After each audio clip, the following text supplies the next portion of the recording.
Good morning, folks. We are ready for another day. Just been doing some extra editing this morning on basically a video you'll see in the future, just a recap of Bring the Bash and stuff. So I just slapped some of that footage together. It's about lunchtime, gonna go get myself a coffee, and we're heading out to a guy's place who makes roof wings and boot spoilers for JZX-110s in Australia. So when I found out about that, I was extremely surprised to hear somebody doing parts for 110s in Australia. But I'm heading over there now, very cheap as well, $300 for a roof wing and a boot wing. So I'm gonna go and pick them up. Then I need to head out to a Holden dealership to pick up some sensors for the S13. And then I'm gonna go see the boys at Keeley and put the sensors into this JZX-110 and have the boys plug in the Haltech ECU and see if we can, see if it clears those codes and makes this car run a little bit better. So enjoy the day, guys. It's gonna be fun. Welcome to Access Coffee. Place your order when you're ready. Could I please get a Masai skinny caramel latte? Yeah, triple shot. Yeah, triple shot, please. No worries. Anything else today? That'll be all. 7:35, go.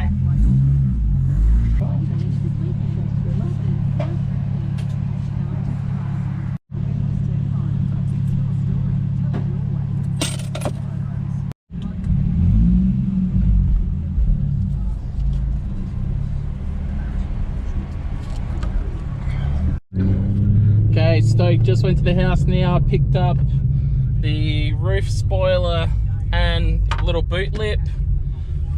Quality's really good. I think his name, I need to double check his name, but if you have a JZX-110, I'll get his name and I'll put it in the description. But yeah, super stoked to finally get those pieces. And now I'm heading off to a Holden dealership to pick up some sensors for my S13. Man, this feels so foreign. Going to a Holden dealership to buy stuff for my Nissan S13 is, I can't even explain it. It's such an awkward, weird feeling. Like, I know it's obviously got a Holden engine, but it just feels dumb. It is dumb. It's a freaking V8 and an S13. That's why I call it my dumb car, I guess. Oh, just a thought. All right, I'm having a little bit of lunch, but Bryce found it straight away. I didn't even have to Google, but we found the cam angle sensor, which is, where are you pointing? Down there.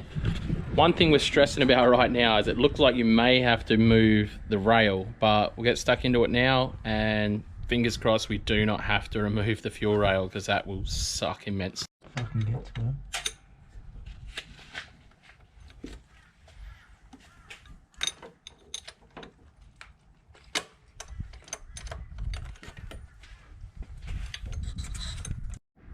All right, just while Bryce is pulling that out, I've finished my little lunch thing. But this is a tip from me to you guys. If you're out working on your car's still hot, I'll tell you the best place to keep your food warm. The Turbski. Got keeping my muffin warm, maybe cooking a little bit on the top of my turbo. I think that's definitely not the first time. I actually used to put pies in aluminium foil when I used to ride BMX a lot, which I want to start doing again, but I used to actually put them down in the turbo manifold. So if you got it's sort of a bit down there. So I used to have a non-VVTi 1J in a JZX-81, and I literally would drive to the skate park with my pie or sausage roll or whatever jammed down in my manifold. Half an hour, 45-minute drive to the track, providing I remembered the food was there and didn't go getting too hard on the throttle. I'd get there and my pie or sausage roll would be perfectly cooked. So it's a good one. I used to put mine on my tractor exhaust. On your tractor exhaust. Everything with Bryce was about tractors. Well, I used to do it for a living. Do what? Drive tractors. Oh, there you go. All right, so good news is we didn't have to get the fuel rail out at all. Sorry, I had been going with it and then I had a call from the accountant, so I had to go and take it. But this is the old one. Obviously can't see any issues with it, but Bryce got it out without needing to pull the fuel rail. New one going in now, and then we're gonna have to get under the car to do the crank angle sensor. So should be fun, but I'm just excited to see if this actually fixes the car and stops it from sort of getting fuely and things like that. I don't think it'll necessarily stop it from being really fuely, but with the cams reading properly and with the crank reading properly, I'm sure it's going to do a lot for the overall running of the car. All right, so the hardest part now seems to be getting the bolts back in, because there's literally like no space to sort of get your fingers in. So Bryce is using some needle nose, long nose, to try and hold the bolt so we don't drop it. Yeah, fingers crossed we don't drop it. Hope not. Yeah, I hope not. I've already dropped it once, but... Oh, but it didn't drop down? Nah. Okay. It's like a flat area down there. Okay, that's positive. So we're gonna tackle the crank angle sensor now. Looks a fair bit easier than the other one. Yep. I believe it is... Just here. Oh, it's on that side? Where was it? Just here, yeah, there. Oh, you reckon that's it? Yeah. No, that's the freaking aircon. It's an aircon, mate. That's on the aircon pump. That's not it. It's on the aircon. I think it's over here somewhere. It just looked like it for a second. Alright, so the bit we have to get to is up in there. See if I can point to it. Oop. It's like, yeah, there, where Bryce is pointing. So we might need to pull the alternator out, which is gonna freaking suck. Alternatively, maybe find out what that is just above it, because it looks like that drops directly downwards, but I'm worried that's like a tensioner or something. So might find out what that little thing is there. If that's a no-go, then alternator needs to come out. Joy. So unfortunately, it's looking like we're gonna have to pull the alternator out. So I've already undone the bolt here, and Bryce is getting the tension apart. What are you trying to do over there? Oh, is that where it's is that what holds the belt, is it? Oh, it looks here, yeah. Okay, this is definitely super sucky. I've got it out. Getting it back in is going to be a nightmare. We moved the alternator, obviously. Alternator sits there. Sorry if it looks a little bit upside down. I'm laying under a car currently. But yeah, so I've got to get it back into there in position. So, yeah, it's definitely going to suck. So this has actually turned out to be a little bit easier than we initially thought. The bolt went back in super easy, and that's me with my sausage fingers. No glasses. And I'm wearing sunglasses underneath the car, which isn't too smart either. But is that right? Is this one right to be tightened up? Yep. Under here? You got the 14? Yeah, 14. Thank you. Just crank down on this. Alright, that's tight. You can tighten up your end now. Bring my glasses. Not my glasses, sorry. My hat. Shaggers. So what are you doing now? Just cable tying it away? Yeah, just cable tying some of the wires up. Yeah, there are heaps of extra length on this new sensor. Obviously, I think 1J and 2J are the same, so maybe the 1J needs a longer cable, or there'll be some reason for it. It's putting the belt back on. Crowbar, this bar. Tiled bar. Which way do I need to do it? Back my way. Back on there. So, It's on? Yeah. Come on. Alright, ready? Ready, go. Oh, no. Okay, take this one off, take this one off. Go around that one first. And then... Sure you're going the right way? Yeah. Or is the belt not sitting somewhere properly? It's like, I'm not sitting on the length. difference now. That tension has gone way up. That's why. Huh? That tension is way up. The tension was back there before. Yeah, but Yeah. Fuck. go. Is it falling off any of the bottom ones in a weird way? Oh yeah, it's off here. Down here. Oh, yep. Oh!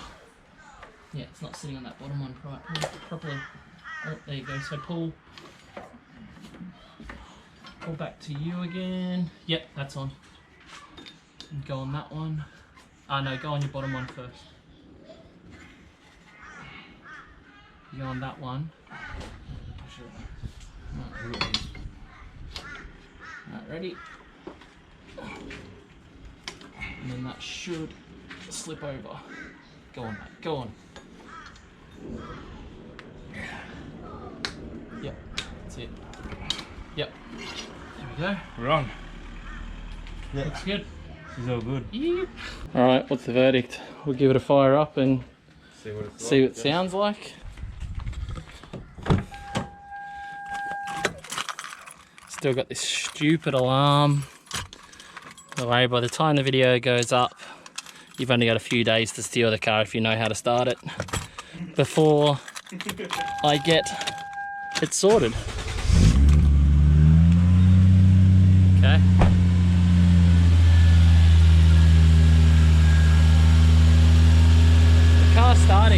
The car's starting up after we've touched it, definitely a good sign. Yeah.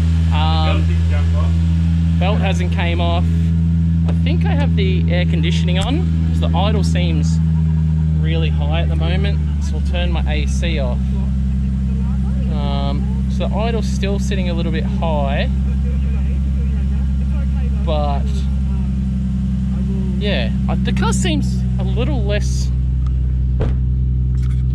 We're not getting any marks on the ground yet, which is positive. That's definitely positive. Even the car smells a little bit fuel-y normally, so that's a really positive thing. And that's the other thing I forgot to show you guys. I got these new wings. So I have I got the boot wing, which goes like so. I don't want it to fall off and make the painter's job harder, but just a subtle little boot lip there, and then a roof spoiler which sits up just a bit higher. Doesn't help that the car's sitting sort of downhill on the driveway, but those two lips there are just going to look super neat. Try and get them painted up ASAP, but I'm super stoked on them. Literally $300 for the pair, made here in Brisbane. All right, take her for a drive now and see if she feels any better. All right, give some first impressions here. Definitely checked again after the car was idling for a bit, and it seems smooth. Actually, that's more responsive under the pedal as well. Like there's less delay in the throttle when I go to take off. Seatbelt on. Yep, seatbelt lights flashing at me. That does feel way smoother for some reason.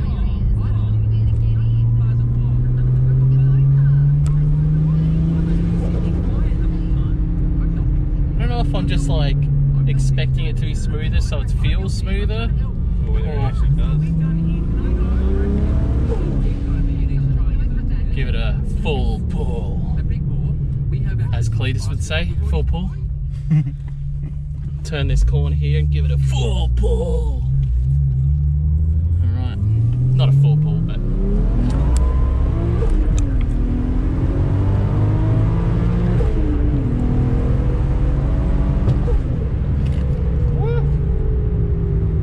definitely no braking up or anything there, which is really positive.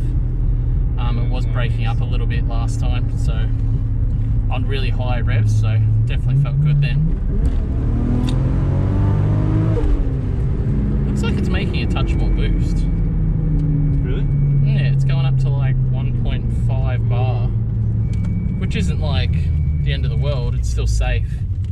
Yeah. But one thing I will put to you guys, I'm umming and ahhing. I live in an area that has heaps of E85 available. It is available straight out of the pump. I generally don't drive this car anywhere but Brisbane. I don't take it on long trips. Do I go E85 on the family car? Obviously, the extra power will be sick. It'll run cooler. It'll run cooler, and pretty much my favorite thing about E85 is it smells a lot better than regular fuel. And I'm pretty sure with the E85 I won't get any sootiness, even if it was to get sooty on the drive, like it wouldn't get sooty on the driveway, I'm led to believe. So, And wank factor. and you know, when you pull up behind someone and the car's on E85 and you know what E85 smells like, it's definitely yeah, you know, car guy thing.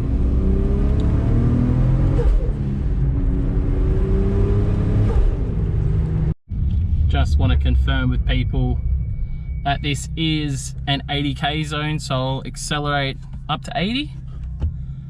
Don't want to break any laws or anything.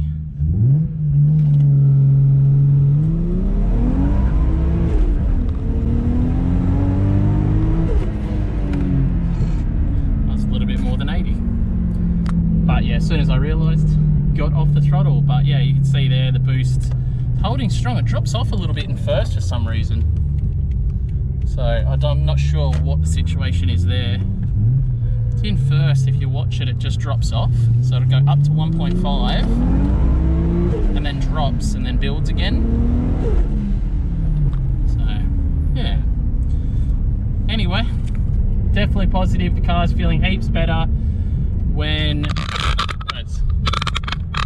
so now when Russ gets back from Keeley Motorsport, I'll get him to hook up the Haltech and we are to see if we have fixed the issue. It does feel really good. The car feels strong. It didn't have any sort of missing or hesitation up high, which it used to have before. So we'll wait for him to get back and we'll go from there. Russell, what's the verdict on the 110?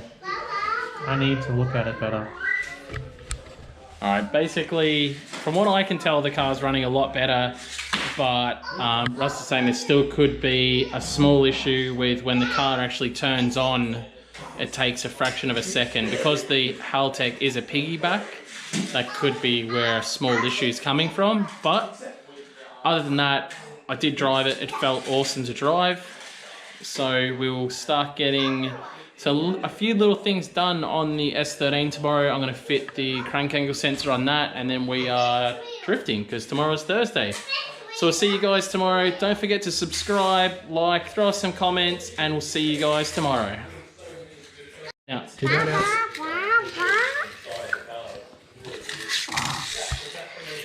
The burnouts? The big burnouts. Burnouts.